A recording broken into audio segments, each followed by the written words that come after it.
नया subject start कर रहे हैं। सब्जेक्ट का नाम है IFS, Indian Indian financial Indian financial system, IFS. ठीक है ना। आईएफएस फुल फॉर्म क्या है? Indian financial system. सबसे पहले यही समझते हैं सर, आईएफएस होता क्या है, इंडियन फाइनेंशियल सिस्टम होता क्या है। और इसका one of the important question है, what are the components of Indian financial system. ठीक है। सबसे पहले आईएफएस क्या होता है मैं समझा रहा हूँ। देखो, आईएफएस समझाने का बहुत तरीका है, लेकिन जो सबसे इजीएस्ट और बेस्ट वे है, जो आपको तुरंत समझ में आ जाएगा, मैं वही एग्जांपल ले रहा हूँ। ठीक है। मान लेते हैं ये हमारी आम पब्लिक है। ठीक है। ये हमारी आम पब्लिक है, आम आदमी। ठीक है, मतलब पब्लिक समझ लो, मोहित। ठीक है। ये मान लेते हैं टाटा कंपनी है। ध्यान से सुनना, ये मान लेते हैं टाटा कंपनी है। ठीक है ना। ये जो आम पब्लिक भाई, ये लोग क्या करते हैं, मेहनत करके क्या करते हैं, पैसा कमाते हैं। मेहनत करके क्या करते हैं, पैसा कमाते हैं, अर्न इनकम। मेहनत करके मतलब जॉब करके सैलरी कमाते हैं। सैलरी से कुछ पैसा क्या करते हैं, सेव करते हैं। कोई बिजनेस कर रहा है, बिजनेस करके क्या करता है, पैसा कमाता है। कुछ पैसे खर्च करता है और कुछ पैसे क्या करता है, सेव करता है। तो जो आम नागरिक है, हमारा ऑर्डिनरी कोर्स ऑफ बिजनेस क्या है, हमारा ऑर्डिनरी एक आम आदमी का नॉर्मल लाइफ में क्या है, पैसा कमाओ, खर्च करो, और जो बच गया वो फ्यूचर के लिए सेव करो। यही तो है। इसी में जीवन पूरा खत्म हो जाएगा। दिन भर पैसा कमाओ, दिमाग में भैया कहां से पैसा आएगा, कहां से पैसा आएगा। और जब सेव करोगे तो दिमाग में चलेगा सेव तो कर रहे हैं, पर पैसे की वैल्यू बढ़ेगी या नहीं बढ़ेगी। तो यही आम आदमी का चक्कर आता है कि पैसा कमाओ सेव करो, पैसा कमाओ सेव करो। ये हो गया इनका आम आदमी का चक्कर। भैया इनकम कमा रहे हैं, और इनकम से इन लोगों का चिंता क्या है, सेविंग्स। सुनना, ये लोग आम आदमी क्या कर रहा है, आम आदमी इनकम कमा रहा है, और इनकम से कुछ पैसा खर्च कर रहा है, और कुछ पैसा क्या कर रहा है, सेव कर रहा है। अब इनके लिए सबसे बड़ा कंसर्न ये है, इनके लिए सबसे बड़ा कंसर्न ये है कि जो भी सेविंग्स ये कर रहे हैं, उस सेविंग्स का इनको बेस्ट वैल्यू चाहिए। क्यों बता रहे हैं? आज जो 100 रुपए की वैल्यू है, 2010 में जो 100 रुपए की वैल्यू थी, क्या सेम है? नहीं। बिकॉज ऑफ इन्फ्लेशन पैसे की वैल्यू क्या होती है, कम हो जाती है। 100 रुपया, जो 100 रुपया आप 2010 में खर्च करते थे, और जो 100 रुपया आप 2026 में खर्च कर रहे हो, क्या सेम 100 रुपया में से सेम सामान आएगा? 2010 में ज्यादा सामान आएगा, ज्यादा क्वांटिटी आप परचेज कर लोगे। और दो हाँ, हाँ ज्यादा क्वांटिटी परचेज कर लोगे, लेकिन 2026 में आप कम क्वांटिटी परचेज कर पाओगे, कम क्वांटिटी परचेज कर। रीजन क्या है? पैसा तो वही है, रीजन क्या है? अरे बोलो ना, पैसा तो वही है, पर रीजन क्या है, इन्फ्लेशन। तो आम आदमी को सबसे बड़ा चक्कर ये है कि भैया हम तो पैसा तो सेव कर रहे हैं, लेकिन जो पैसा सेव कर रहे हैं, ये over a period of time इस पैसे की वैल्यू क्या हो जाएगी, कम हो जाएगी। तो हमारा सेविंग करके फायदा क्या हुआ? हम तो पैसा सेव करके रख दिए, लेकिन धीरे धीरे जैसे दिन गुजरेगा, पैसे की वैल्यू क्या हो जाएगी, कम हो जाएगी। तो इनका सबसे बड़ा कंसर्न है कि हम जो भी सेविंग्स कर रहे हैं, हमें सेविंग का क्या चाहिए, बेस्ट वैल्यू चाहिए। मतलब हम इन्फ्लेशन को बीट कर पाए, हमारी जो सेविंग्स है वो इन्फ्लेशन को बीट कर पाए। अब जैसे एफडी, एफडी जैसे मुझे ना एफडी पसंद नहीं है, ये मेरा पर्सनल पॉइंट ऑफ व्यू। क्यों? क्योंकि महंगाई इंडिया में बोलने को है 6%, पर इंडिया में जो महंगाई है वो 10 से 12% के बीच में महंगाई है। क्योंकि इन्फ्लेशन एक्ट मोदी जी ने नया नया, अच्छा मोदी जब से आए हैं ना, बड़ा दिमाग से काम किए। पता नहीं कौन उनको सलाह दे रहा है, इन्होंने इन्फ्लेशन का डेफिनेशन ही चेंज कर दिया। एक इन्फ्लेशन एक्ट बिल पास करके बोले कि कुछ कुछ बास्केट, मतलब ना कंज्यूमर बास्केट, उसमें से ऐसा ऐसा गुड्स पिक किए हैं जो इन्फ्लेशन बढ़ाएगा ही नहीं। तो महंगाई कितना बढ़ जाए, फिर भी उस पर्टिकुलर सिस्टम के हिसाब से देखा जाएगा, तो महंगाई हमारा 6% के आसपास ही रहेगा। और मोदी जी ने फिर एक नया अमेंडमेंट पास करके करवा दिया पार्लियामेंट में कि सारे लोग इन्फ्लेशन के बारे में तब बात करेंगे जब इन्फ्लेशन 6% से क्या होगा, ज्यादा होगा। तो 6% हमारा क्या होगा, बेस हो चुका है। और मोदी जी पूरा कोशिश करते हैं कि इन्फ्लेशन या तो 6% रहे या उससे कम रहे। तो अपोजिशन पार्टी कुछ बोल ही नहीं पाता है। तो अभी लेकिन चक्कर क्या है ना, चक्कर क्या है, आप किसी किसी के घर पे अगर दवाई चल रही है, एक बार उनसे पूछो ना, मेडिसिन का दाम डबल हो चुका है ना, मेडिसिन का दाम डबल हो चुका है। बहुत सारे ऐसे ऐसे सामान से ग्रोसरी डबल हो चुकी है। Mustard oil mustard oil, gas, LPG double हो चुका। मैं प्रैक्टिकली बता रहा हूँ, जो एलपीजी 450 का आता था कांग्रेस के टाइम पे, वही एलपीजी अब डबल में आ रहा है बीजेपी के टाइम पे, आ रहा है ना। हाँ डबल है, हर चीज डबल है। लेकिन क्या है ना, लेकिन क्या है कि महंगाई है। तो अगर मैं महंगाई को एक एवरेज करके चलूँ 10%, अगर महंगाई को मैं एक एवरेज करूँ 10%, तो एफडी पे कितना मिलता है? सरकारी सरकारी बैंक रहेगा 6%, और प्राइवेट बैंक रहेगा तो 7%। और मैक्सिमम बैंक देखना 6 और 7 के बीच में लटके हुए हैं, कोई 6.5, कोई 7, कोई 5, 5.5 ऐसे। तो एवरेज है 6%। अब आप बताओ महंगाई कितना है? 10%। अब अगर मैं 100 रुपया सेव किया, 100 रुपया सेव किया, तो 1 साल के बाद इस पर मिलेगा 6%। तो इसकी वैल्यू कितनी हो जाएगी? 106 रुपया। अरे 100 पे 6% ऐड करो, कितना हो जाए? 106 रुपया। लेकिन 1 साल के बाद हमें जरूरत कितना पड़ेगा? 100 में 10% ऐड करो तो कितना जरूरत पड़ेगा? 110 रुपया। तो फ्यूचर में 100 रुपये की, 100 रुपया, जो 100 रुपया है वो हो जाएगा 110। मतलब जो 100 रुपया है ना, वो 100 रुपया की वैल्यू, मतलब जो 100 रुपया में सामान खरीद रहे हो, वो सामान अब 100 रुपया में नहीं खरीद पाओगे, अब वो 110 में आएगा। तो जो सामान मैं आज 100 रुपया में खरीद रहा हूं, ये सामान फ्यूचर में कितने में आएगा? 110 में आएगा। बट हमने 100 रुपया जो सेव किया था वो हुआ कितना? 106 रुपया। स्टिल हमें 4 रुपया कम पड़ रहा है। तो हमारी सेविंग का क्या बेस्ट वैल्यू मिला? जो आपने सेव किया, क्या ये सेविंग आपके इन्फ्लेशन को बीट कर पाया? नहीं कर पाया। तो आम आदमी के लिए सबसे बड़ा चक्कर यही है कि भैया पैसा तो कमा लेंगे, पैसा सेव भी कर लेंगे, लेकिन पैसे को कहां पे इन्वेस्ट करें जिससे मेरे सेविंग का क्या मिले? Best value. और जब मैं बोलता हूं ना सेविंग का बेस्ट वैल्यू, इसका मतलब एटलीस्ट इतना पैसा मिल जाए जिससे हम आने वाले वक्त में जो इन्फ्लेशन है उसको एटलीस्ट बीट कर पाए। एटलीस्ट हमें 10% मिल जाए। अगर इन्फ्लेशन 10% है तो आने वाले वक्त में एटलीस्ट हमें 10% रिटर्न मिल जाए हमारे सेविंग्स पर, जिससे फ्यूचर में जो महंगाई का खतरा है एटलीस्ट हमारे ऊपर ना आए। That is why there is a lots of the institutes जो सिर्फ इन्वेस्टमेंट का ही काम करते हैं, जो आपको बताते हैं कि यहाँ पे इन्वेस्टमेंट करो, यहाँ पे इन्वेस्टमेंट करो, आपको रिटर्न क्या मिलेगा? ज्यादा मिलेगा।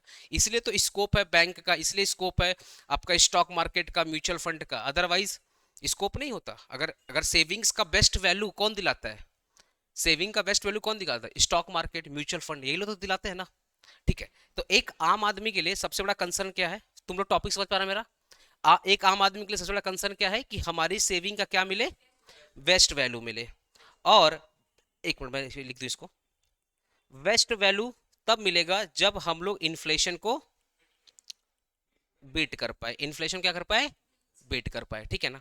अब टाटा कंपनी है, टाटा कंपनी, इनके लिए सबसे बड़ा कंसर्न क्या है? इनको चाहिए भैया कैपिटल। अरे बोलो ना, टाटा कंपनी के लिए सबसे बड़ा कंसर्न, एक कंपनी के लिए, एक बिजनेस के लिए सबसे बड़ा कंसर्न क्या है? इनको चाहिए कैपिटल। अब एक एक छोटा मोटा बिजनेस के लिए आप अपना सेविंग से, घर वाले से कैपिटल ला पाएंगे, लेकिन आप एक बड़े लेवल पर अगर बिजनेस कर रहे हैं तो you need some extra fund, जो आपके पॉकेट से या आपके फैमिली से नहीं आ सकता। या तो आपको बैंक से लेना पड़ेगा, या तो आपको स्टॉक मार्केट में आकर के आईपीओ वगैरह लाना पड़ेगा। तो टाटा कंपनी के लिए सबसे बड़ा कंसर्न क्या है? कि हमें ह्यूज अमाउंट ऑफ कैपिटल का रिक्वायरमेंट है। इनको जो कैपिटल चाहिए वो छोटा अमाउंट में है, ह्यूज अमाउंट में, ह्यूज अमाउंट में कैपिटल का रिक्वायरमेंट है। तो टाटा कंपनी का अपना टेंशन है कि इनको चाहिए पैसा। टाटा कंपनी को क्या चाहिए? पैसा, जिससे ये क्या करे? पैसे को बिजनेस में इन्वेस्ट करे और देश में ओवरऑल नए नए बिजनेस, नए नए टेक्नोलॉजी, नए नए एम्प्लॉयमेंट को जनरेट करे, और ओवरऑल देश में क्या जीडीपी का ग्रोथ हो। तो इनका सबसे बड़ा कंसर्न है कि भैया हमें ह्यूज अमाउंट का चाहिए कैपिटल। पब्लिक का सबसे बड़ा कंसर्न क्या है? कि जो भी हम सेविंग्स कर रहे हैं हमें अपने सेविंग्स से क्या चाहिए? Best value. अब बीच में ना आ जाता है हमारा एक सिस्टम, बीच में एक हमारा आ जाता है सिस्टम। पता है क्या बोलता है? बीच में क्या आता है? एक सिस्टम। वो सिस्टम क्या बोलता है? भैया सुनो, पब्लिक को बोलता है सुन भैया तेरे को क्या चाहिए? अपने सेविंग्स का बेस्ट वैल्यू। ठीक है। और टाटा कंपनी क्या बोलता है? आपको क्या चाहिए? पैसा। आपको क्या चाहिए? पैसा। तो बीच में पब्लिक क्या करती है? पब्लिक क्या करती है? इस सिस्टम में पैसा डालती है। पब्लिक क्या करती है? इस सिस्टम में पैसा क्या करती है? डिपॉजिट करती है। और फिर ये सिस्टम क्या करता है, सेम पैसा किसको दे देगा, सेम पैसा ट्रांसफर कर देगा कंपनी को, सेम पैसा ट्रांसफर कर देगा कंपनी को। ठीक है, तो अब इससे इससे एक समस्या क्या खत्म होगी, सुनो क्या समस्या, इनको चाहिए था बेस्ट वैल्यू, तो सिस्टम बोलता है हम आपको बेस्ट वैल्यू दे देंगे। इनको अपने सेविंग से क्या चाहिए था, इनको अपने सेविंग चाहिए था बेस्ट वैल्यू, तो ये सिस्टम बोलता है भैया हम आपको आपके सेविंग्स का बेस्ट वैल्यू प्रोवाइड कर देंगे। फिर ये सिस्टम क्या बोलता है इनको, टाटा कंपनी को, तुमको क्या चाहिए, ह्यूज अमाउंट ऑफ कैपिटल, हम आपको ये भी दे देंगे। तो जिस सिस्टम के थ्रू हाउस होल्ड का पैसा, सेविंग कौन करता है, हाउस होल्ड करता है, सेविंग कौन करता है, हाउस होल्ड, जिस सिस्टम के थ्रू हाउस होल्ड का पैसा फर्म के पास चला जाता है उसी सिस्टम का नाम है इंडियन फाइनेंशियल सिस्टम। अब एग्जांपल दूं, इस सिस्टम में क्या क्या आ सकते हैं, सबसे बेस्ट एग्जांपल मैं दे रहा हूं, पहला बैंक, दूसरा मैं देता हूं स्टॉक मार्केट, बैंक या स्टॉक मार्केट। अब इंसान क्या करता है, जिसको रिस्क नहीं पसंद, क्योंकि इंसान तो बहुत टाइप का है, लोग बोलते हैं नहीं भाई हमको रिस्क नहीं लेना, तो जिसको रिस्क नहीं लेना वो कहां करेगा, बैंक में एफडी कराएगा, क्योंकि एफडी में फिक्स रेट ऑफ इंटरेस्ट है। आदमी दो टाइप के भाई, जो लोग रिस्क, कोई रिस्क लेना पसंद करता है, कोई रिस्क लेना पसंद नहीं करता। तो जो रिस्क नहीं लेगा वो कहां जाएगा, बैंक में, और जिसको थोड़ा रिस्क पसंद है थोड़ा बहुत, वो कहां जाएगा, स्टॉक मार्केट में। तो मान लो हम पहले बैंक एग्जांपल दे रहा हूं, अब ये जो आम आदमी है मान लो इसको रिस्क पसंद नहीं है, तो ये जो भी सेविंग्स है, ये जो भी सेविंग्स है वो किसको देगा, बैंक को देगा। तो बैंक में अच्छा खासा फंड आ गया, अब बैंक क्या करेगा, सेम पैसे का लोन किसको दे देगा, टाटा कंपनी को, क्योंकि कंपनी जो लोन लेती है, कंपनी सारा लोन क्या पब्लिक से लेती है, नहीं बैंक से भी तो लेती है। तो टाटा कंपनी को लोन का जरूरत है, टाटा कंपनी किसके पास आ गया, बैंक के पास आ गया। तो बैंक में किसका पैसा है, बैंक में किसका पैसा है, पब्लिक का पैसा है। तो बैंक के पास अच्छा खासा पैसा आ गया, बैंक सेम पैसा किसको दे दिया, टाटा कंपनी दे दिया। जब टाटा कंपनी को लोन दिया तो बदले में क्या चार्ज करेगा, रेट ऑफ इंटरेस्ट। मान लेते हैं बैंक वाला चार्ज किया 12%, एज्यूम कर लेते हैं बैंक वाला कितना चार्ज किया 12%, तो बैंक को मिला 12%, पब्लिक को दे दिया 6%, और रिमेनिंग 6% बैंक वाला क्या हो गया, प्रॉफिट। तो जिस सिस्टम के थ्रू आम आदमी का सेविंग्स का बेस्ट वैल्यू मिल रहा है, या बोल सकते हैं जिस सिस्टम के थ्रू इकोनॉमी में मनी का फ्लो मेंटेन हो रहा है, यही तो फ्लो ऑफ मनी है, कि एक जगह पे पैसा जाता है, आप अगर सेविंग्स करोगे ना, इसको बोलते हैं सरप्लस ऑफ द फंड, जो हमारा सेविंग्स होता है ना। अच्छा तुम बताओ, तुम्हारे घर का खर्चा है 10,000 और तुम्हारी इनकम है 8,000, क्या तुम सेविंग कर पाओगे, सेविंग आप तभी कर पाओगे जब आपके पास सरप्लस अमाउंट बचा रहेगा। तो सेविंग का नाम होता है सरप्लस अमाउंट ऑफ फंड। तो एक ऐसा सेगमेंट है इकोनॉमी में जिसके पास सरप्लस पैसा पड़ा हुआ है, और एक ऐसा सेगमेंट है जिसको पैसे की जरूरत है। तो जिसको पैसे की जरूरत है ना, इसको बोलते हैं डेफिसिट, जिसको पैसे की जरूरत है उसको क्या बोलते हैं, डेफिसिट। और जो लोग सेविंग्स करते हैं उसको बोलते हैं सरप्लस। तो सरप्लस का पैसा उठा करके ऐसे जगह पे ट्रांसफर कर दो जहां पे जरूरत है। तो सरप्लस का पैसा चला गया डेफिसिट के पास, तो इससे क्या दोनों का नीड फुलफिल हो रहा है। इनको चाहिए था ह्यूज अमाउंट ऑफ कैपिटल, मिल गया, इनको मिल गया कैपिटल, जिससे अब ये क्या करेंगे, बिजनेस करेंगे। और इनको क्या चाहिए था, अपने सेविंग्स का बेस्ट वैल्यू, तो इनका भी काम हो गया और इनका भी काम हो गया, टैली हो गया ना। तो जिस सिस्टम के थ्रू सरप्लस फंड ट्रांसफर हो जा रहा है डेफिसिट के पास, उसी सिस्टम का नाम क्या है, इंडियन फाइनेंशियल सिस्टम। समझ गया। अब उसमें आता है स्टॉक मार्केट। चलो अब एग्जांपल दे रहा हूं स्टॉक मार्केट का। अब आते हैं स्टॉक मार्केट, ये मान लेते हैं ये हमारा स्टॉक मार्केट है, ये स्टॉक मार्केट है, ध्यान सुनना, ठीक है। अब ये मान लो टाटा कंपनी है, टाटा कंपनी है, इनको चाहिए कैपिटल, ये क्या करेंगे, अपने शेयर्स को कहां पे लाएंगे, अपने शेयर्स को यहां लाएंगे, स्टॉक मार्केट में लिस्ट करवाएंगे। तो ये क्या करेंगे, स्टॉक मार्केट के थ्रू पब्लिक इशू करेंगे। तो स्टॉक मार्केट के थ्रू क्या हो रहा है, पब्लिक इशू हो रहा है, स्टॉक मार्केट के थ्रू क्या हो रहा है, पब्लिक इशू। अब ये जो आम पब्लिक है, ये जो आम पब्लिक है, ये भी क्या करेगी, ये भी स्टॉक मार्केट पहुंचेगी, अरे दोनों स्टॉक मार्केट पहुंचेंगे। ये क्या करेगी, इन्वेस्ट करेगी, अरे बोलो ना, आम पब्लिक क्या करेगी, पैसा इन्वेस्ट करेगी, कहां पे इन्वेस्ट करेगी, स्टॉक मार्केट में। और अब आप बताओ, ये टाटा कंपनी है, ये स्टॉक मार्केट में आई और क्या इशू कर दिया, पब्लिक इशू। अब पब्लिक को भी अगर टाटा कंपनी का शेयर्स लेना है तो कहां विजिट करना पड़ेगा, स्टॉक मार्केट। तो तो पब्लिक क्या कर रही है, टाटा कंपनी का शेयर्स वगैरह परचेज कर रही है, मतलब जो भी पब्लिक इशू हुआ है उस पब्लिक इशू में से टाटा कंपनी क्या कर रही है, परचेज कर रही है। अब आप बोलो, जैसे जैसे टाटा कंपनी का प्रॉफिट बढ़ते जाएगा, जैसे जैसे टाटा कंपनी का प्रॉफिट बढ़ते जाएगा, तो ये जो आम पब्लिक जिन्होंने इन्वेस्टमेंट किया उसके बदले में क्या मिलेगा? अरे जिन्होंने इन्वेस्टमेंट किया है उसके बदले क्या मिलेगा? शेयर्स। तो जैसे जैसे टाटा कंपनी का प्रॉफिट बढ़ते जाएगा वैसे वैसे ही शेयर का दाम भी क्या होगा, बढ़ते जाएगा। मान लो इन्होंने शेयर लिया था 100 रुपया का, और टाटा कंपनी ने 5 साल अच्छा प्रॉफिट कमाई, अब सेम 100 रुपया का शेयर का वैल्यू हो गया मान लो 500।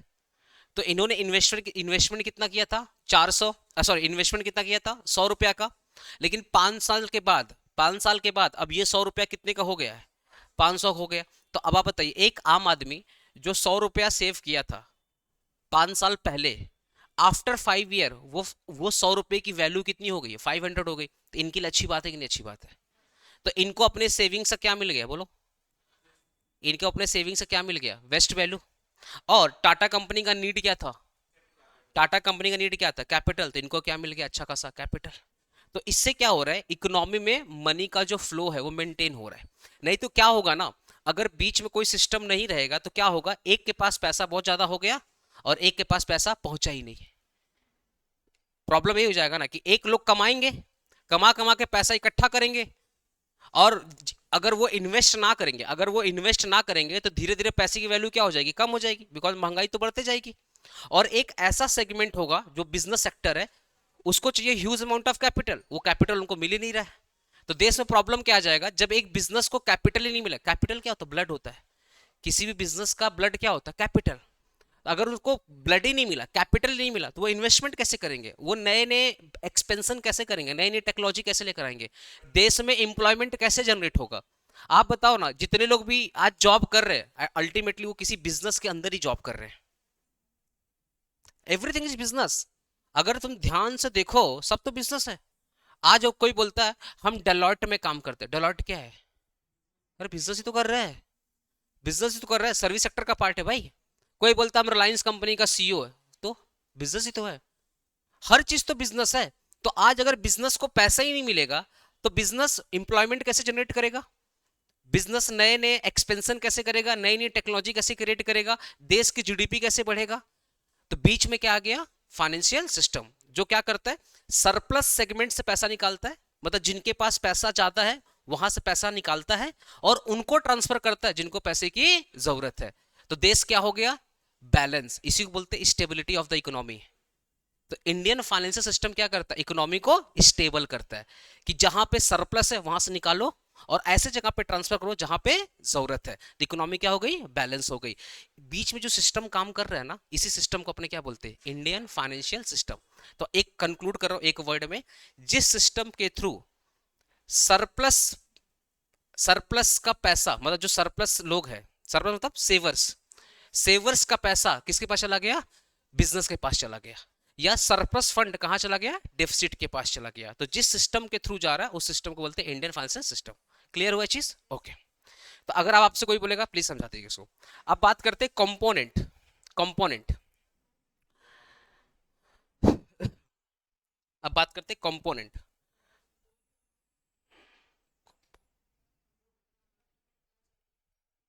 Indian financial system.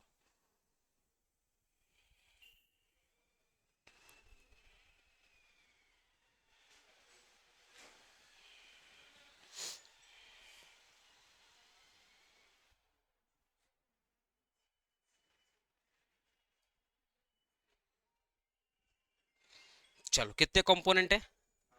देखिए, पहला है आपका फाइनेंशियल इंस्टीट्यूशन। हम लोग का ना पीडीएफ पूरा रेडी है, एवरीथिंग इज रेडी, बस खाली प्रिंट कराना बाकी है, ठीक है। और तो अब आपको कुछ लिखना नहीं है, हमारे यहाँ सब लिखा हुआ, मतलब बुक्स में सब लिखा हुआ है। एक है फाइनेंशियल इंस्टीट्यूशन।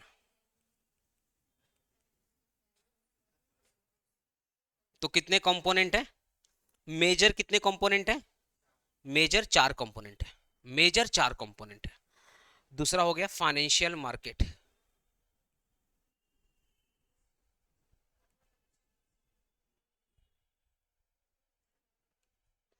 दूसरा क्या होगा? Financial market. अगर मैं तीसरे की बात करूं,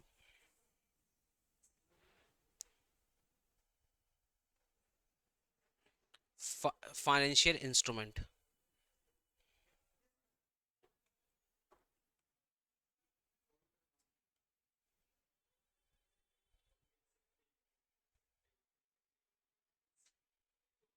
और अगर मैं चौथे की बात करूं, विच इज फाइनेंशियल सर्विसेज।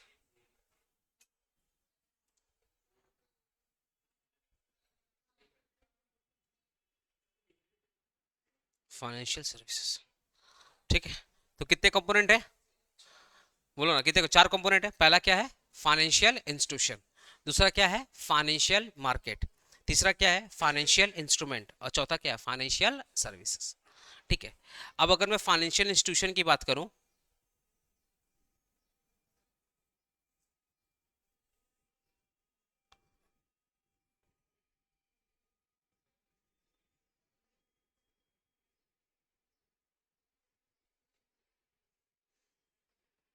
इसके टोटल 6 है। अगर मैं फाइनेंशियल फाइनेंशियल किसकी बात कर रहा हूँ, फाइनेंशियल इंस्टीट्यूशन की बात कर रहा हूँ, इसके टोटल कितने हैं, 6। चार तो मेजर है, अब सबका पार्ट बात करते हैं ना।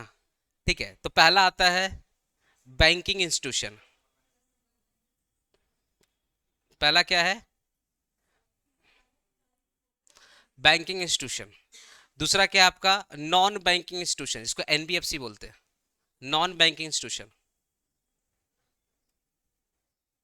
नॉन बैंकिंग इंस्टीट्यूशन, ठीक है, एनबीएफसी बोलते हैं इसको, एनबीएफसी। तीसरा क्या होता है, इंश्योरेंस कंपनी,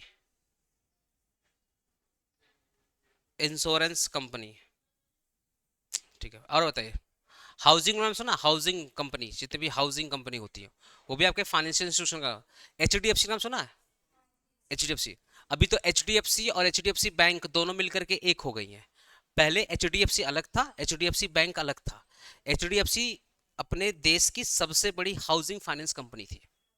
हाँ, हाउसिंग फाइनेंस कंपनी, इंडिया की सबसे बड़ी हाउसिंग फाइनेंस कंपनी थी। सबसे ज्यादा होम लोन वही प्रोवाइड करती थी पूरे इंडिया में। कितना लोगों का घर का सपना एचडीएफसी पूरा किया है। आया समझ, तो हाउसिंग फाइनेंस कंपनी थी। तो एक इसको बोल लिखो, लिखो चौथा, housing finance company, housing finance company.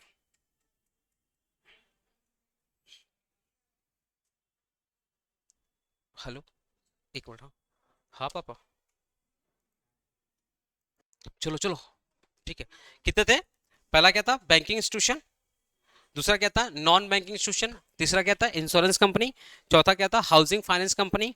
पांचवा हो गया आपका म्यूचुअल फंड कंपनी। कितना हो गया, म्यूचुअल फंड कंपनीज। और सिक्स हो गया आपका रेगुलेटरी इंस्टीट्यूशन, जितने भी रेगुलेटरी बॉडी है, जितने भी रेगुलेटरी बॉडी है, जितने भी रेगुलेटरी बॉडी है, they are the financial institution of the, financial institution of the country. तो कितने फाइनेंशियल इंस्टीट्यूशन है, अच्छा सुनो, इससे ज्यादा भी हो सकते हैं पर ये मेन है। अरे मैं अगर लिस्ट बनाऊंगा तो इससे ज्यादा भी हो जाएगा, कम नहीं होगा, पर ये मेन है। पहला कौन से है, banking institution, non banking institution. दूसरा क्या है, इंश्योरेंस कंपनी। उसके बाद क्या है, housing finance company, mutual fund company और रेगुलेटरी बॉडी। इतना है कि अगर तुम लोग ये जो सब्जेक्ट है अगर अच्छे से पढ़ लिया ना, तो ओवरऑल एक फाइनेंस का नॉलेज हो जाएगा। मतलब जैसे होता है ना, लोन वोन कहाँ पे इन्वेस्टमेंट करना चाहिए नहीं करना चाहिए, म्यूचुअल फंड क्या होता है, एलआईसी क्या होता है, आपको अच्छा खासा एक फाइनेंस का ओवरऑल नॉलेज हो जाएगा।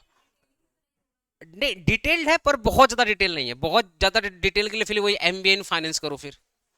बट हाँ, इतना है कि एक कॉमर्स स्टूडेंट को जितना जानना चाहिए उससे ज्यादा ही है, कम नहीं है। ठीक है। अब बात करते हैं फाइनेंशियल मार्केट की। तो फाइनेंशियल मार्केट कितने हैं, दो।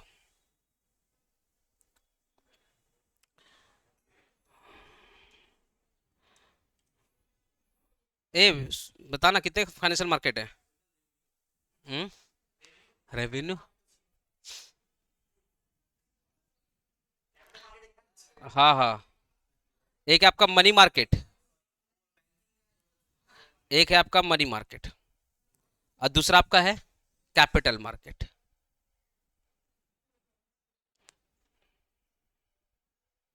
Capital market.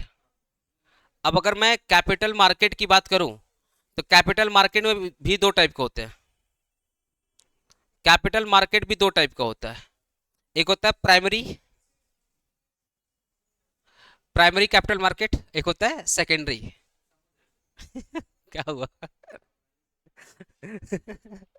ऐसा क्यों लग रहा है तुम लोग को हम कुछ ज्यादा गलत पढ़ा रहे हैं, मतलब ज्यादा डोज दे रहे हैं तुम लोग को? बोला सर पढ़ाते रहिए। एक हो गया प्राइमरी और दूसरा क्या हो गया, सेकेंडरी। ठीक है। तो हमारा जो फाइनेंशियल मार्केट है कितने टाइप हो गए? दो। दो मेजर है। पहला क्या है, मनी मार्केट। दूसरा क्या है, कैपिटल मार्केट। कैपिटल मार्केट का भी दो पार्ट है, एक है प्राइमरी और एक है सेकेंडरी। आते हैं फाइनेंशियल इंस्ट्रूमेंट। फाइनेंशियल इंस्ट्रूमेंट, चल देव लिस्ट बता। फाइनेंशियल इंस्ट्रूमेंट, चलो। हाँ लिखो ना, पहला लिखेगा ट्रेजरी बिल, इसको बोलते हैं टी बिल बोलते हैं साउथ में। एक होता है ट्रेजरी बिल, ऐसे तो बहुत है लेकिन जो तुमको मेन मेन जो फेमस है मैं वही पढ़ा दूँ। एक होता है ट्रेजरी बिल, दूसरा हो गया कॉमर्शियल पेपर।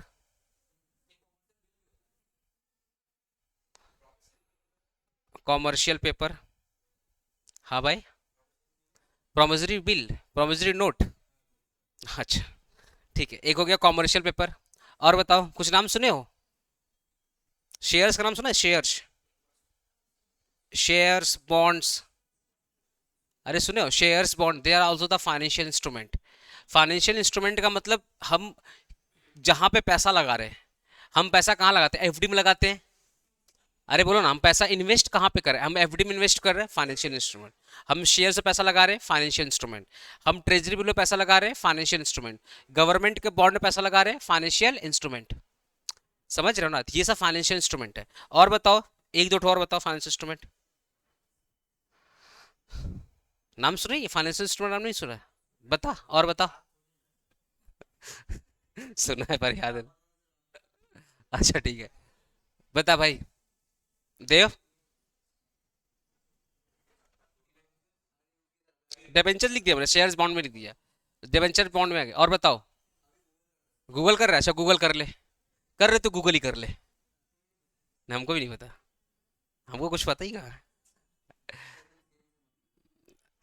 बता दे, आया क्या आया गूगल में, क्या क्या आया? फॉरेन एक्सचेंज, हाँ लिखना और बता।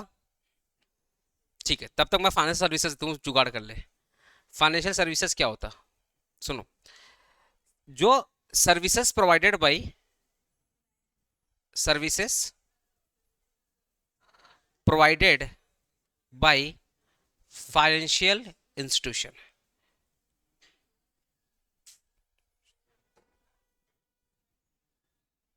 Services provided by the financial institution. हाँ भेज दिए बाबा। हाँ, आप बोले थे ना, भेज दिए।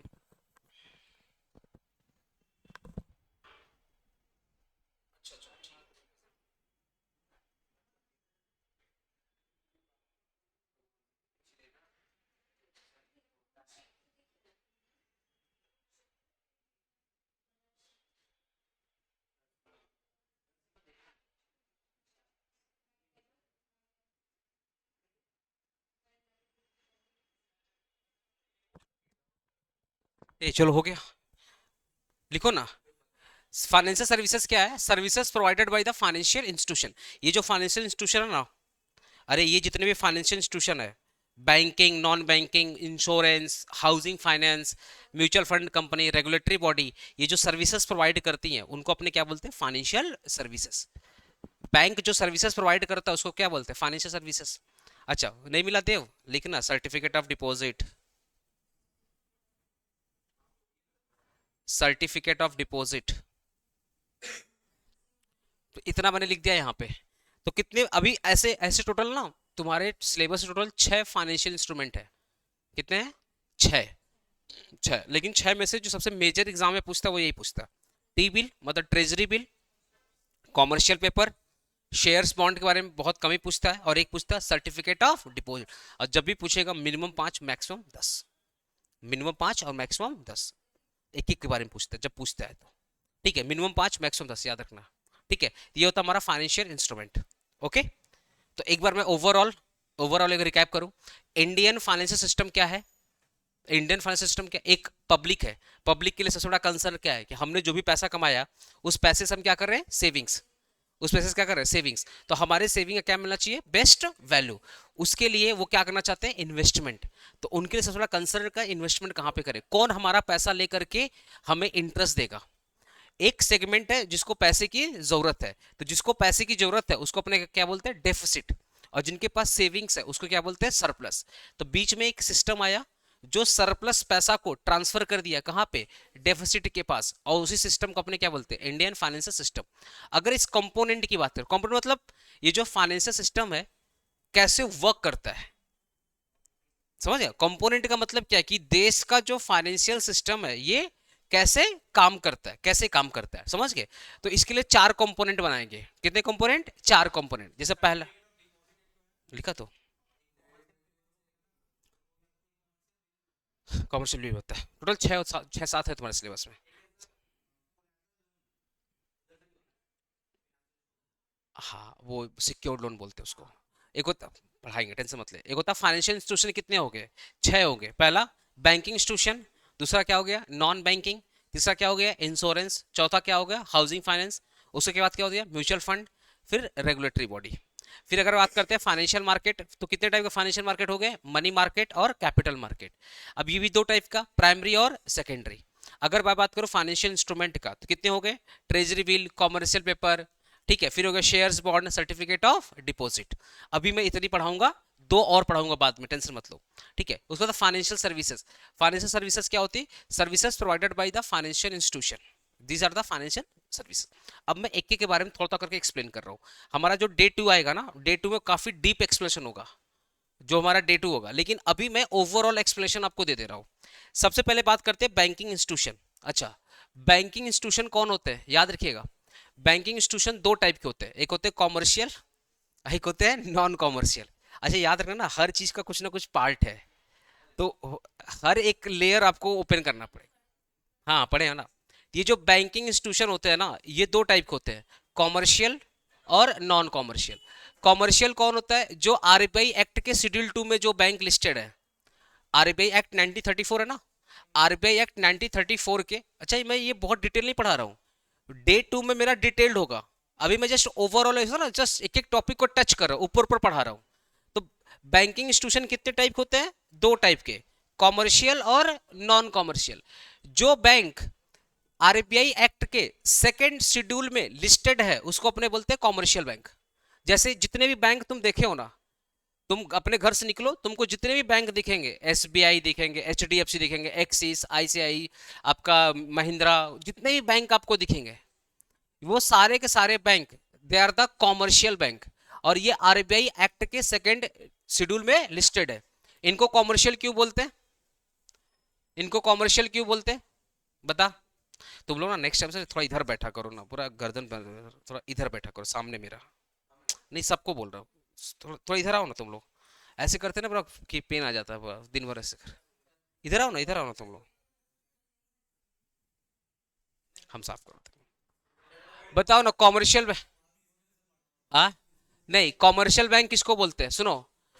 कॉमर्शियल बैंक उसको बोलते हैं जो पब्लिक से पैसा डिपॉजिट ले सकता है, जो पब्लिक से पैसा डिपॉजिट ले सकता है, जो सेविंग्स अकाउंट वगैरह खोल सकता है, जो करंट अकाउंट खोल सकता है, जो पब्लिक से पैसा भी लेता है और पब्लिक को लोन भी देता है, they are the commercial bank, they are the commercial bank, समझ गया ना। तो कॉमर्शियल बैंक कितने हो गए, कितने कॉमर्शियल बैंक है जो एक आम लाइफ में तुमको दिखते हैं, जितने भी बैंक तुमको दिख रहे हैं ना, H D F C, Axis, ICIC, SBI, bank of Baroda, जितने भी बैंक दिख रहे हैं, they are the commercial bank. Because ये आम सोसाइटी में ही मिलते हैं, कैसे, क्योंकि इनका काम क्या है, पब्लिक से पैसा लेना और पब्लिक को ही लोन देना। पब्लिक से पैसा लेते हैं और पब्लिक को क्या करते हैं, लोन देते हैं। इसलिए हमारे आसपास जितने बैंक दिखते हैं, they are the commercial bank. और एक होता है नॉन कॉमर्शियल बैंक, इसके बारे में तुमको नेक्स्ट क्लास पढ़ाएंगे अच्छे से। तो हमारे बैंकिंग इंस्टीट्यूशन में कितने बैंक आते हैं, दो bank, commercial and non commercial. अच्छा, बैंक अगर किसी को बैंक बनना है तो एटलीस्ट उसका पेडअप कैपिटल 5 करोड़ होना चाहिए, मिनिमम पेडअप कैपिटल। अगर इस देश में अगर आपको बैंक खोलना है, इस देश में अगर आपको बैंक खोलना है तो आपके पास मिनिमम पेडअप कैपिटल कितना होना चाहिए, 5 करोड़ होना चाहिए। सिर्फ एक क्राइटेरिया नहीं है, ऐसे करके 15 क्राइटेरिया है बैंक खोलने का, लेकिन वो मैं सब डे टू में पढ़ाऊंगा। तुम ऐसे क्यों बोल रहा, समझ रहे? ठीक है। दूसरा। हाँ, हाँ लेते हैं, रेपो रेट बोलते हैं उसको। उसको रेपो रेट बोलते हैं। जो आरबीआई से पैसा लेता है ना, मतलब लोन ले लेता है, उसको बोलता है रेपो रेट होता है। ठीक है। सब इसमें सब है, टेंशन मत लो। Repo rate, reverse repo rate, सब कुछ पढ़ने को। मैं बोल रहा हूँ ना। हाँ, मैं तुमको क्या बोल रहा हूँ, 6 मंथ के बाद या 4 मंथ के बाद जब भी तुम्हारा एग्जाम हो, ये सब्जेक्ट जब पढ़ लोगे, तुमको इस देश का फाइनेंशियल सिस्टम का थोड़ा बहुत नॉलेज हो जाएगा। बहुत तो नहीं होगा, लेकिन थोड़ा बहुत नॉलेज हो जाएगा। ठीक है। अगर मैं एनबीएफसी, एनबीएफसी क्या होता है, ए देव बता। तो एनबीएफसी क्या होता है? Non banking institution. आएगा था। पोस्ट ऑफिस बैंक होता है। हाँ, पोस्ट ऑफिस सेंट्रल गवर्नमेंट का एक ही bank which is post office. और जितने बैंक आते हैं सब आरबीआई के अंडर में आते हैं। हाँ, नहीं नहीं, वो सब तो इन्वेस्टमेंट सर्विसेज में आ गए, तो इंश्योरेंस कंपनीज में आ गए सब। नहीं, NBFC non banking financial services, ये सिर्फ और सिर्फ लोन देते हैं। They are act like bank but not a bank. ये बैंक की तरह वर्क करते हैं पर बैंक नहीं होते। जैसे लाइसेंस है इनके पास, बैंकिंग का लाइसेंस, उसको इनके पास हाफ लाइसेंस होता है। जितने भी एनबीएफसी हैं उनके पास हाफ लाइसेंस होता है। जैसे नाम सुना, होम क्रेडिट। अच्छा, फेमस बजाज, नाम सुना, बजाज कार्ड। बजाज एनबीएफसी है। वो सिर्फ लोन, बजाज पास जाओ ना कि हमको सेविंग अकाउंट खोलना है, उनके पास जाओ ना, बजाज कंपनी के पास जाओ और बोलो हमको सेविंग अकाउंट खुलाना, लात मार भगा देगा। बोलेगा लोन दे देंगे, लोन देंगे सेविंग। ये लोग क्या करते हैं, सिर्फ और सिर्फ लोन देते हैं। They are act as a bank but not a bank. ये बैंक की तरह काम करते हैं। जैसे बैंक लोन देता है वैसे ये भी लोन देते हैं। पर बैंक आपका बेसिकली क्या करे, सेविंग अकाउंट वगैरह खोलेगा, ये डिपॉजिट डिपॉजिट लेगा। पर हमारे जो एनबीएफसी होते हैं ये डिपॉजिट नहीं लेते। ये कोई भी करंट करंट अकाउंट ओपन नहीं करते। कभी सुने हो क्या, बजाज कंपनी में मेरा सेविंग अकाउंट है? कभी सुने क्या? नहीं सुने हो? तो होम क्रेडिट। अच्छा, और नाम बता रहे आपको एनबीएफसी का। और चोला फाइनेंस, देखना मेरा सेंटर सामने है। हाँ, मेरा सेंटर सामने, देखना और सामने में। चोला फाइनेंस बहुत बड़ी कंपनी है। अरे हाँ, 1960 की कंपनी है, बहुत पुरानी कंपनी है। यहाँ पे बहुत कम फेमस है, साउथ में जाओ ना, बहुत ज्यादा बड़ा टर्नओवर है, बहुत बड़ी कंपनी है चोला फाइनेंस। हाँ हाँ, ज्यादा। ठीक है, तो चोला फाइनेंस सुनो, चोला फाइनेंस हो गया। टीवीएस कंपनी भी कराती है, हीरो कंपनी भी करवाती है, होम क्रेडिट कंपनी है, ऐसे करके बहुत सारी कंपनी, बजाज कंपनी है, बजाज कंपनी है। ठीक है। टाटा का खुद का अपना एक है एनबीएफसी। तो ये क्या होते हैं ना, ये सिर्फ और सिर्फ लोन देते हैं। ये क्या देते हैं, सिर्फ और सिर्फ लोन देते हैं। और बैंक क्या करता है, बैंक डिपॉजिट भी एक्सेप्ट करेगा और लोन भी देगा। तो फर्क बस यही है, बैंक डिपॉजिट लेगा, ये डिपॉजिट नहीं लेगा। बैंक भी लोन देगा, ये भी लोन देगा, पर फर्क है, बैंक जो लोन देता है ना, वो एक लिमिट से ज्यादा लोन दे सकता है, बिकॉज इनके पास फुल बैंकिंग लाइसेंस है। इनके पास जो लाइसेंस है, इनके पास फुल बैंकिंग लाइसेंस है। और जो एनबीएफसी है ना, इनके पास लाइसेंस तो है, पर इनको बहुत छोटा मोटा लाइसेंस, जिसको बोलते हैं हाफ बैंकिंग लाइसेंस। तो ये भी लोन देते हैं बड़ा बड़ा, लेकिन एक लिमिट में देते हैं। आरबीआई इनका एक लिमिट सेट करके रखा है। अच्छा, इनका जो मिनिमम पेड अप कैपिटल, इनका जो minimum paid up capital at the time of opening वो 5 करोड़ से कम होता है। इनका 5 करोड़ से कम होता है at the time of opening. लेकिन अगर आपको एक बैंक खोलना है तो आपके पास एटलीस्ट 5 करोड़ होना चाहिए। मैं जब डिफरेंस कराऊंगा ना, तो कम से कम 7 8 10 डिफरेंस मैं पढ़ा दूंगा। अभी मैं जस्ट ऊपर वो समझा रहा हूँ, ठीक है ना? हाँ, उनके लिए फुल फुल बैंकिंग लाइसेंस लेना पड़ेगा। नहीं करा सकता, वो तो आरबीआई एक्ट के हिसाब से लिस्टेड है। एक होता है इंश्योरेंस कंपनी। इंश्योरेंस कंपनी क्या करती है, देखो ध्यान से, L I C, biggest example, और एल आई सी। हम लोग एल आई सी को पैसा देते हैं, हम लोग एल आई सी को पैसा देते हैं, हर महीने प्रीमियम देते हैं। एल आई सी के पास मोटा पैसा आ गया, एक अच्छा खासा पूल ऑफ मनी आ गया। एल आई सी क्या करता है, सेम पैसा उठा करके कहीं पे इन्वेस्ट कर देगा। आपको पता है इस देश में जितने बड़े बड़े हाईवे बने हैं, जितने बड़े बड़े इंफ्रास्ट्रक्चर बने, सब में एल आई सी का पैसा लगा हुआ है। क्योंकि एलआईसी के पास, क्योंकि एक इंसान जब एलआईसी कराता है तो कम से कम 15 साल के लिए, 20 साल के लिए करवाता है। तो एलआईसी के पास जो पैसा आता है ना, बहुत लंबे समय के लिए आता है। तो एलआईसी भी क्या करता है, बड़े बड़े प्रोजेक्ट में पैसा लगाता है। क्योंकि अगर मैं 20 साल के लिए पैसा उठाया हूं, तो मुझे 20 साल के लिए प्रीमियम तो देना पड़ेगा। मतलब 20 साल के लिए, तो कहने का मतलब एलआईसी क्या करता है ना, जो भी इन्वेस्ट करता है वो बड़ा लंबे लंबे प्रोजेक्ट में पैसा लगाता है, जिससे एलआईसी को जो रिटर्न मिलता है बहुत मोटा रिटर्न, बहुत अच्छा रिटर्न मिलता है। तो एलआईसी भी क्या करता है, बैंक की तरह काम करता है। जैसे बैंक में हम लोग डिपॉजिट करते हैं और बैंक हमारा पैसा, हम बैंक में डिपॉजिट करते हैं, बैंक हमारा पैसा लोन देता है। ऐसे ही एलआईसी कंपनी, जितने भी इंश्योरेंस कंपनी है, हमने वहां पे इंश्योरेंस करवाया, हर महीने क्या पे किया, प्रीमियम। तो उनके पास जो भी प्रीमियम आया वो सारा सारा पैसा उठाकर वो लोग भी क्या करते हैं, बड़े बड़े प्रोजेक्ट में, स्टॉक मार्केट में, म्यूचुअल फंड में इन्वेस्ट कर देते हैं। क्योंकि अगर मैं एलआईसी को 1 लाख रुपया दूंगा तो एलआईसी मेरे को 10 साल के बाद कितना देगा, मोर देन 1 लाख देगा। तो अगर उसको 1 लाख रुपए से ज्यादा देना है तो एलआईसी को भी तो पैसा बढ़ाना पड़ेगा। तो एलआईसी को जो भी पैसा मिलता है ना, एलआईसी भी क्या करता है, देश में इन्वेस्ट कर देता है। जैसे बैंक को पैसा मिला, बैंक ने इन्वेस्ट कर दिया। एनबीएफसी के पास ऑलरेडी पैसा होता ही है, वो क्या करते हैं, आईपीओ वगैरह के थ्रू पैसा लाते हैं। एनबीएफसी क्या करता है, अरे एनबीएफसी वगैरह भी तो क्या करता है, आईपीओ लाता है, उसके थ्रू पैसा आया, और आईपीओ में पैसा कौन लगाया, पब्लिक लगाया। तो इनके पास भी किसका पैसा है, पब्लिक का पैसा है। इनके पास भी किसका पैसा है, पब्लिक का पैसा है। इनके पास भी किसका पैसा है, पब्लिक का पैसा है। तो पब्लिक का ही पैसा इनके पास आता है। बट वही वही वाला हिसाब हो गया कि जिसके पास पैसा जाता है they are the surplus fund. तो इनका पैसा वो लोग कहां करते हैं, ऐसे जगह पे ट्रांसफर करते हैं जिनको पैसे की जरूरत है। मतलब सरप्लस का पैसा कहां चला गया, डेफिसिट के पास चला गया। ठीक है। तो इंश्योरेंस कंपनी क्या हो रहा है, जैसे आप अगर इंश्योरेंस कराओगे तो आपको हर महीने प्रीमियम देना पड़ेगा। तो इनके पास अच्छा खासा प्रीमियम आएगा हर महीने के हिसाब से। फिर ये प्रीमियम क्या करेंगे, कहीं पे इन्वेस्ट कर देंगे, किसी कंपनी को लोन दे दिए, बड़े बड़े प्रोजेक्ट में पैसा लगा दिए। ठीक है। हाउसिंग फाइनेंस कंपनी, इनके पास भी पैसा कहां से आता है, पब्लिक से आता है। ये एचडीएफसी बोला था ना, एचडीएफसी का देखो बैंक शेयर्स आता था एचडीएफसी का। तो ये भी क्या करते हैं, ये क्या करते हैं, आईपीओ लाते हैं, commercial paper, certificate of deposit, ये बहुत सारे फाइनेंशियल इंस्ट्रूमेंट होते हैं, बॉन्ड्स होते हैं, डिबेंचर्स होते हैं, शेयर्स होते हैं। ये सब क्या करते हैं, पब्लिक को बेचते हैं, जिससे इनके पास अच्छा खासा पैसा आ जाता है। और फिर उसी पैसे को लोगों को क्या देते हैं, होम लोन देते हैं। तो हाउसिंग फाइनेंस कंपनी का एक ही काम है, एक ही काम है, लोगों को होम लोन प्रोवाइड करना, सस्ते में होम लोन प्रोवाइड करना। ठीक है। अभी को होता है mutual fund company. Mutual fund company क्या करते हैं, सुनो ध्यान से। मुझे मुझे अगर कोई बोलता है, अभिषेक आप स्टॉक मार्केट में पैसा लगाओ, तो मैं बोलता हूँ यार मुझे दिन भर पढ़ाना है, मेरे पास तो टाइम ही नहीं है कि मैं बैठ करके स्टॉक मार्केट को एनालिसिस करूं। मैं बैठ करके स्टॉक मार्केट को एनालिसिस करूं, मेरे पास टाइम ही नहीं है बैठ करके स्टॉक मार्केट देखना, कब शेयर का दाम बढ़ रहा है, कब कम हो रहा है। तो मैं बोला, मैंने क्या सोचा, ठीक है मैं स्टॉक मार्केट में डायरेक्टली ना जा करके इनडायरेक्टली जाऊंगा। तो मैंने क्या किया, इन्वेस्टमेंट किया म्यूचुअल फंड कंपनी में। मान लो मैंने किसी कंपनी, कोई म्यूचुअल, मान लो एसबीआई म्यूचुअल फंड है, तो मैंने पैसा किसको दिया, एसबीआई म्यूचुअल फंड को दिया। अब जो एसबीआई म्यूचुअल फंड है ना, वो उसके पास एक म्यूचुअल फंड ऑफिसर है, म्यूचुअल फंड मैनेजर है, जिसको अपने बोलते हैं एक्सपर्ट। ये जो जितने भी म्यूचुअल फंड कंपनी है ना, उनके पास एक्सपर्ट होते हैं। अब सोचो ना, जैसे मान लो मैं हर महीने 500 करके एसआईपी चालू किया। एसआईपी क्या होता है, सिस्टमैटिक इन्वेस्टमेंट प्लान। तो अगर मैं हर महीने 500 करके एसआईपी किया, तो म्यूचुअल फंड के पास, म्यूचुअल फंड कंपनी के पास मेरे अकाउंट से हर महीने कितना कट रहा है, 500 रुपया। सोचो मेरे जैसे लाखों लोग होंगे, मेरे जैसे तो लाखों लोग होंगे जो एसबीआई म्यूचुअल फंड में पैसा लगाएं।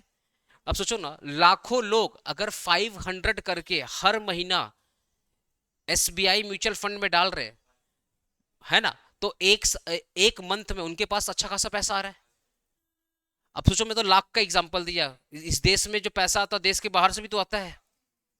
तो सोचो हर महीने म्यूचुअल फंड कंपनी के पास करोड़ों अरबों रुपए आ रहा है।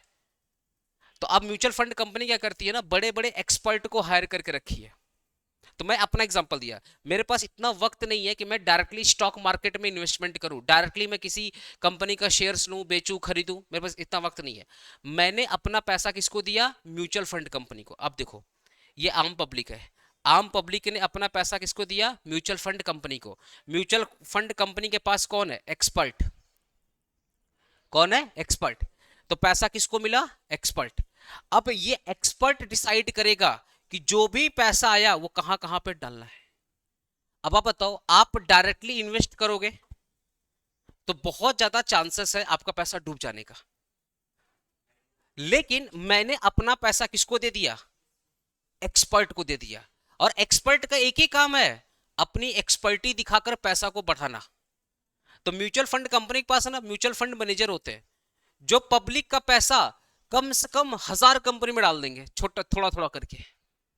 ऐसे जब मैं म्यूचुअल फंड पढ़ाऊंगा ना तो बहुत डिटेल पढ़ाऊंगा, मैं जस्ट ऊपर ऊपर समझा रहा हूँ। तो मैंने पैसा किसको दिया? म्यूचुअल फंड कंपनी को दिया।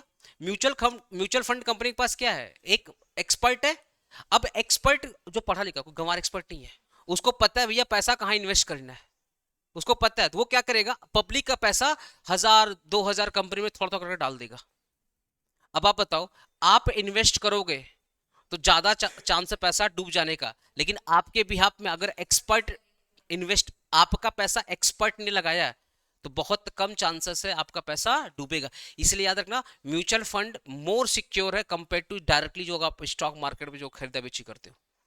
जो लोग देखो, आप स्टॉक मार्केट में जाइए, कंडीशन है कि आपको नॉलेज होना चाहिए। अगर आपके पास नॉलेज नहीं है, और अगर आप एक स्टूडेंट हैं या आपकी बहुत बिजी लाइफ स्टाइल है, आपको इतना वक्त नहीं कि आप स्टॉक मार्केट देख सकते हैं, आप सिंपली आंख बंद करके एसआईपी करवा लीजिए।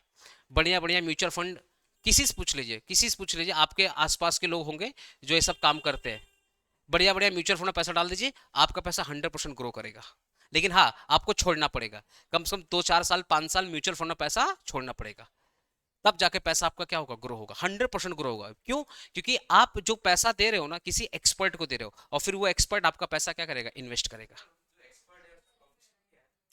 सब एमबीए वाले होते हैं, सब पर्टिकुलर इन्वेस्टमेंट बैंकिंग। हाँ हाँ, ये लोग पक्का, ये लोग फाइनेंस की, फाइनेंस मतलब जितने भी एमबीए फाइनेंस वगैरह होते हैं ना, वो होते हैं, प्लस सीए भी होते हैं इसमें, सब होते हैं। इन्वेस्टमेंट बैंकर अलग चीज़ हो गया, वो मर्चेंट बैंकर होता है, वो अलग चीज़ हो गया। ठीक है। तो ये जो एक्सपर्ट है ना, इसके पास अच्छा खासा नॉलेज है, बहुत अच्छा खासा नॉलेज है। ये लोग सेबी के एग्जाम देकर बैठे रहते हैं, कमी से जज करते हैं। हाँ, सेबी के थ्रू भी होता है। हाँ, होता है। ये समझ में आया? Mutual fund company. तो अब आप बताओ, इस कंपनी के पास भी पैसा कहाँ आया? पब्लिक से पैसा आया। पब्लिक ने पैसा किसको दिया? म्यूचुअल फंड कंपनी को। और म्यूचुअल फंड कंपनी अपने एक्सपर्ट के थ्रू पैसा कहाँ लगवा रही है? ऐसे ऐसे कंपनी में लगवा रही है जहां पे पैसे की जरूरत है। ठीक है ना? अब एक्सपर्ट डिसाइड करेगा किस आईपीओ में लगाना है या किस कंपनी में लगाना है, ये एक्सपर्ट डिसाइड करेगा। ठीक है। अब आता है रेगुलेटरी बॉडी। सुनो, इन सबको मैनेज करने के लिए ये लोग, क्योंकि अब बताओ, बैंक के पास किसका पैसा है? पब्लिक का। एनबीएफसी के पास किसका पैसा है? पब्लिक का, क्योंकि ये भी तो आईपीओ वगैरह लाती हैं, पैसा उठाती हैं। इंश्योरेंस कंपनी के पास किसका पैसा है? पब्लिक का। इनके पास भी किसका पैसा है? पब्लिक का। और इनके पास भी पब्लिक का। ये लोग पब्लिक का पैसा मार ना ले, पब्लिक का पैसा डुबा ना दे, पब्लिक का पैसा डुबा ना दे, इनको मैनेज करने के लिए कौन आ गया? Regulatory body. जैसे बैंक, एनबीएफसी, इनको कौन मैनेज कर रहा है? आरबीआई। इंश्योरेंस कंपनी को कौन मैनेज कर रहा है? आईआरडीए। हाउसिंग फाइनेंस कंपनी को कौन मैनेज कर रहा है? इनका खुद का एक्ट है, और प्लस आरबीआई का खुद का भी रोल है इसमें। आरबीआई खुद का रोल है। जितने भी म्यूचुअल फंड कंपनी, इनको कौन मैनेज कर रहा है? सेबी। समझ गया? तो याद रखना, जहां पर भी पब्लिक का इन्वॉल्वमेंट है, वहां पे क्या है? एक रेगुलेटरी बॉडी है, जिसका बस एक ही काम है कि भैया ये लोग पब्लिक का पैसा ना डुबाए, पब्लिक का पैसा ना डुबाए। समझ गया? तो they are the also the part of financial institution. तो ये जो रेगुलेटरी बॉडी है, आरबीआई, सेबी, आईआरडीए, ठीक है, इनका बस एक ही काम है। इसे पीएफ, अथॉरिटी ऑफ इंडिया। अरे लोग पीएफ में पैसा डालते हैं ना, पीएफ, प्रोविडेंट फंड में, तो प्रोविडेंट फंड के लिए भी एक अथॉरिटी है, पीएफ अथॉरिटी ऑफ इंडिया, वो भी रेगुलेटरी बॉडी है। तो रेगुलेटरी बॉडी है, एक ही काम है, इन लोगों को मैनेज करना, इन लोगों को मैनेज करना, जिससे ये लोग पैसा ना डुबा पाए। समझ गया? इनके लिए जितने भी कानून वगैरह है, सब कौन बनाएगा? बैंक के लिए कानून कौन बनाता है? आरबीआई बनाता है। इंश्योरेंस कंपनी, म्यूचुअल फंड, इन सब के लिए म्यूचुअल फंड के लिए कानून कौन बनाता है? सेबी बनाता है। तो जितने भी रेगुलेटरी बॉडी हैं, उनका बस एक ही काम है, इन लोगों को मैनेज करना, इन लोगों को मैनेज करना। क्लियर हुआ चीज? ओके। अब बात करते हैं यहाँ पे फाइनेंशियल मार्केट। फाइनेंशियल मार्केट भी दो टाइप का, एक हो गया मनी मार्केट, एक हो गया कैपिटल मार्केट। मनी मार्केट का मतलब क्या हो गया? जब कोई इन्वेस्टमेंट लेस देन 1 ईयर हो रहा है, जैसे मैंने ट्रेजरी बिल में पैसा लगाया, तो treasury bill is a part of money market. क्यों? क्योंकि मैक्सिमम जो ट्रेजरी बिल होता है वो 364 डेज के लिए होता है। 90 डेज से स्टार्ट होता है और मैक्सिमम कितना होता है? 364 डेज। तो अगर आप ट्रेजरी बिल में पैसा लगाओगे ना, मान लो आपने 90 डेज ट्रेजरी बिल में पैसा लगाया, तो जैसे ही 90 दिन कंप्लीट, आपका पैसा वापस आ जाएगा। अगर आपने 364 डेज ट्रेजरी बिल में पैसा लगाया, तो जैसे ही 364 डेज खत्म होगा, पैसा आपके बैंक में आ जाएगा। तो जो भी आपने इन्वेस्टमेंट किया है अगर उसका रिटर्न 1 साल के अंदर आ जा रहा है, उस मार्केट को बोलते हैं फाइनेंशियल मनी मार्केट। अब जैसे आप कॉमर्शियल किसी किसी कंपनी का अगर आप कॉमर्शियल पेपर लोगे ना, कॉमर्शियल पेपर, तो अगर आज आप इन्वेस्टमेंट कर रहे हो तो with in 6 month, with in 7 month वो पैसा आपके वापस बैंक में आ जाएगा विथ इंटरेस्ट।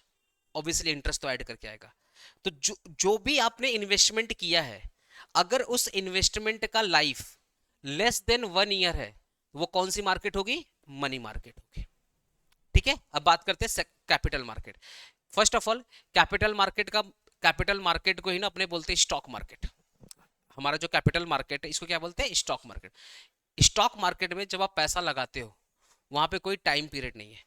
अगर आपको 10 साल तक शेयर्स होल्ड करना है, आप 10 साल तक शेयर होल्ड करिए, क्या दिक्कत है? लोग 20-20 साल तक, 25-25 साल तक शेयर होल्ड करते हैं। वॉरेन बुफे देखो कितने साल तक पैसा, वर्ल्ड के सबसे बड़े इन्वेस्टर थे, कितने सालों तक पैसा होल्ड करके बैठे हुए थे, है ना? तो जो आपका कैपिटल मार्केट है, they are the stock markets.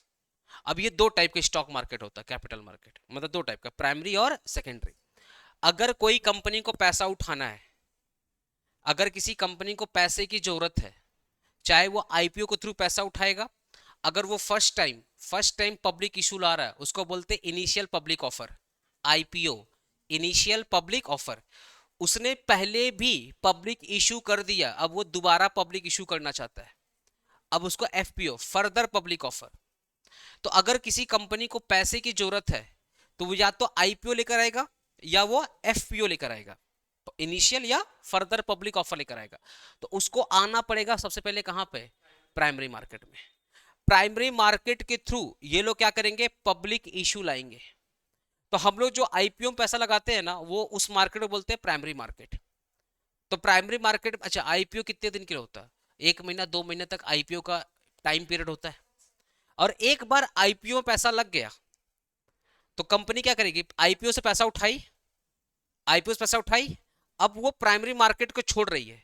तो जितने लोगों ने आईपीओ में पैसा लगाया, जिन लोगों ने आईपीओ में पैसा लगाया, जैसे हम मान लो हम सब ने आईपीओ में पैसा लगाया, मान लो रिलायंस कंपनी थी, उसने पब्लिक इशू लाया, हम सब ने मिलकर के रिलायंस कंपनी के शेयर्स को ले लिया। अब रिलायंस कंपनी के पास अच्छा खासा पैसा आ गया। अब रिलायंस कंपनी क्या करिए? पैसा लेकर के मार्केट से निकल रही है। जैसे ही निकलेगी, निकलने से पहले वो पैसा लेकर के निकलने से पहले जिन लोगों ने रिलायंस कंपनी के पब्लिक इशू में पैसा लगाया, अब रिलायंस कंपनी का धर्म है उन सब का सारा शेयर्स स्टॉक मार्केट में लिस्ट कर दे। जैसे स्टॉक मार्केट में लिस्ट करेगा उसको बोलते हैं सेकेंडरी मार्केट। तो लोग पैसा कहां लगाते हैं? प्राइमरी मार्केट में। और जो भी आपने शेयर्स वगैरह परचेज किया, अब वो शेयर कहां पे लिस्ट हो जाएगा? सेकेंडरी मार्केट में। जैसे जैसे शेयर्स का दाम बढ़ेगा, जैसे जैसे शेयर्स का दाम बढ़ेगा, वैसे वैसे सेकेंडरी मार्केट, सॉरी, जैसे जैसे रिलायंस कंपनी में प्रॉफिट बढ़ेगा, जैसे जैसे रिलायंस कंपनी का नेटवर्थ बढ़ेगा, वैसे वैसे सेकेंडरी मार्केट में शेयर्स का दाम भी बढ़ेगा। तो कंपनी पैसा कहां उठाती है? प्राइमरी मार्केट में। और शेयर का लिस्टिंग कहां पे होता है? सेकेंडरी मार्केट में। इसलिए पता है स्टॉक मार्केट का दूसरा नाम क्या है? Secondary market. ये जो स्टॉक मार्केट है, NSC, BSc, Calcutta stock exchange, इनका सेकंड नाम क्या है? Secondary market. ठीक है, तो फाइनेंशियल मार्केट कितने हो गए? दो। हाँ, प्राइमरी आई पब्लिक इशू इसमें आता है और लिस्टिंग होता है सेकेंडरी मार्केट में। आई समझ? तो मनी मार्केट मतलब ऐसा इंस्ट्रूमेंट जिसकी जो एक्सपायरी है वो लेस देन 1 ईयर। जैसे आप ट्रेजरी बिल एग्जांपल लो, या कॉमर्शियल पेपर, या सर्टिफिकेट ऑफ डिपॉजिट, इन सब का जो टर्म है ना वो लेस देन 1 ईयर होता है। आप अगर इनमें इन्वेस्टमेंट करोगे तो विद इन ए ईयर वो पैसा आपके अकाउंट में आ जाएगा विद इंटरेस्ट। तो ऐसा इन्वेस्टमेंट जिसका लाइफ 1 साल से कम है, उस मार्केट को बोलते हैं प्राइमरी मार्केट। कौन सा? Money market. कैपिटल मार्केट ऐसा मार्केट जहां पे आपने इन्वेस्टमेंट किया पर जो टर्म है वो डिसाइड नहीं है। आपको अगर 10-20 साल, 15 साल, 100 साल, 200 साल के लिए पैसा छोड़ना, छोड़िए ना, कोई तकलीफ नहीं है। कितना लोगों का स्टॉक मार्केट में 100 साल से पैसा पड़ा, उनके दादाजी ने इन्वेस्ट किया था, पोते भी अब उसके होल्डर हो चुके हैं।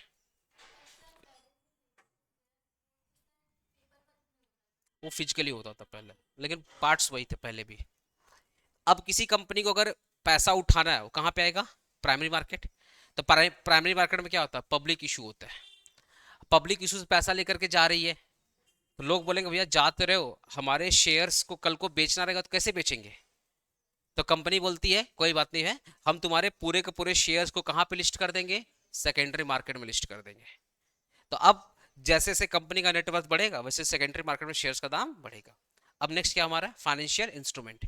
जिस इंस्ट्रूमेंट में मतलब ऐसे बोलो, ऐसा ऐसे बोलो, जिस जगह हम लोग पैसा लगाते हैं ना उसको बोलते हैं इंस्ट्रूमेंट। जैसे आपने एफडी में पैसा लगाया वो क्या इंस्ट्रूमेंट है, आपने शेयर से पैसा लगाया वो क्या है इंस्ट्रूमेंट है, आपने ट्रेजरी में पैसा लगाया वो क्या है इंस्ट्रूमेंट है, कॉमर्शियल पेपर में आपने पैसा लगाया ये सब क्या है इंस्ट्रूमेंट है। तो हम लोग क्या करते हैं, इंस्ट्रूमेंट क्या, instrument is a kind of financial asset which are purchased और सेल बाय द पब्लिक। ये क्या फाइनेंशियल एसेट है? अरे बोलो आपके पास शेयर्स पड़ा है वो आपका क्या है एसेट है। तो they are the financial assets जिसको एक लोग बेचता है दूसरा लोग खरीदता है। तो they are the financial assets which are purchased by public और ऑल्सो सेल बाय पब्लिक। ठीक है, अब बात करते हैं फाइनेंशियल सर्विसेज।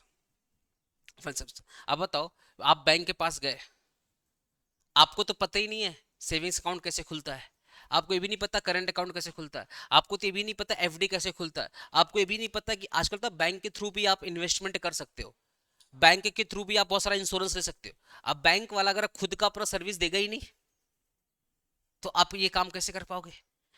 आप किसी एनबीएफसी के पास गए, बोले हमको बिजनेस का लोन लेना है, और एनबीएफसी ने बोलता कोई बात नहीं है, तुम बोलते रहो हम सुन रहे हैं। तो आप बोल रहे हो अरे भाई सुन रहे हो कुछ तो बोलो, बोलता नहीं बोलेंगे। तो क्या आपको लोन मिलेगा? नहीं मिलेगा। तो जितने भी फाइनेंशियल इंस्टीट्यूशन है वो जो सर्विसेज प्रोवाइड कर रहे हैं पब्लिक को, सर्विसेज के बदले में ना वो पैसा नहीं चार्ज करते। याद रखना, किसी भी बैंक के पास जाओ, उनसे अगर आप 1000 क्वेश्चन करते हो कभी नहीं बोलता पहले पैसा दो फिर आपसे बात करेंगे, कभी नहीं बोलता है। ये जो सर्विसेज आप इनको इनको आप हल्के मत लो, they are the crucial in our economy. Because अगर ये सर्विस नहीं देंगे तो पैसे का फ्लो इधर से उधर नहीं जाएगा, सरप्लस के पास पैसा पड़ा रहेगा और डेफिसिट वाला रोते रहेगा पैसा उनके पास आया नहीं।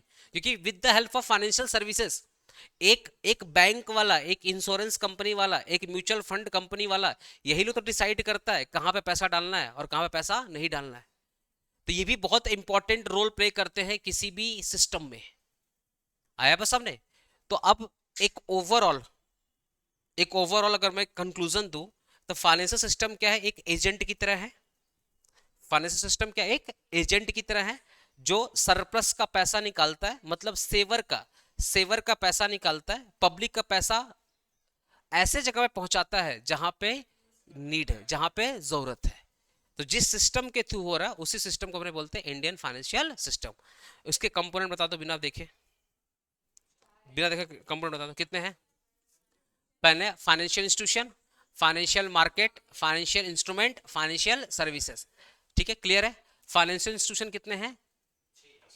6। पहला बताओ, banking institution, non banking institution, housing finance company, insurance company, mutual fund company, regulatory institution.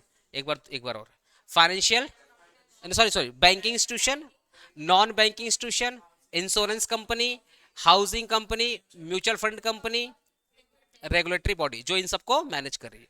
अगर मैं फाइनेंशियल मार्केट की बात करूं तो दो, मनी और कैपिटल।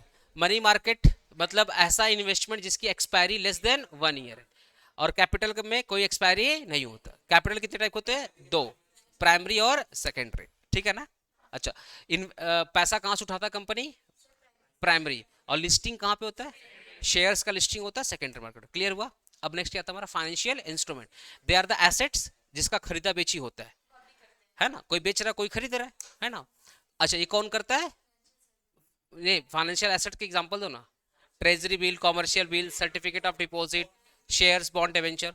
चले एफडी। ठीक है, अब बताओ नेक्स्ट बताओ, फाइनेंशियल सर्विसेज। फाइनेंशियल सर्विसेज कौन सी होती है? Banking services, insurance services, NBFC services, insurance company, मतलब जितने भी फाइनेंशियल इंस्टीट्यूशन है जो सर्विसेज प्रोवाइड कर रहे हैं उसको क्या बोलते हैं? Banking services. एक चीज बदला, क्या ये जितने लोग हैं ये एजेंट की तरह काम कर रहे हैं कि नहीं काम कर रहे हैं? इन सब का मकसद क्या है? पब्लिक से पैसा उठाओ और ऐसे जगह पे दो जहां पे जरूरत है। याद रखना, जिसको जरूरत है वो है डेफिसिट। डेफिसिट कंपनी भी हो सकती है और डेफिसिट आम आदमी हो सकता है। एक सोसाइटी में मान लो 10 घर के पास पैसा है और 20 घर के पास पैसा नहीं है, तो 10 घर का पैसा कहाँ जाएगा? बैंक में। और बैंक वाला किसको पैसा देगा? 20 घर को दे देगा। तो बैंक वाला क्या आ गया? बीच में एजेंट आ गया। इसी सिस्टम को अपने क्या बोलते हैं? Indian financial system. क्लियर हुआ? अब नेक्स्ट क्लास में ना एकदम डेप्थ में आकर के पूरा पीडीएफ से एक एक लाइन ड्रॉ करके अच्छे से पूरा समझा दूंगा। ठीक है?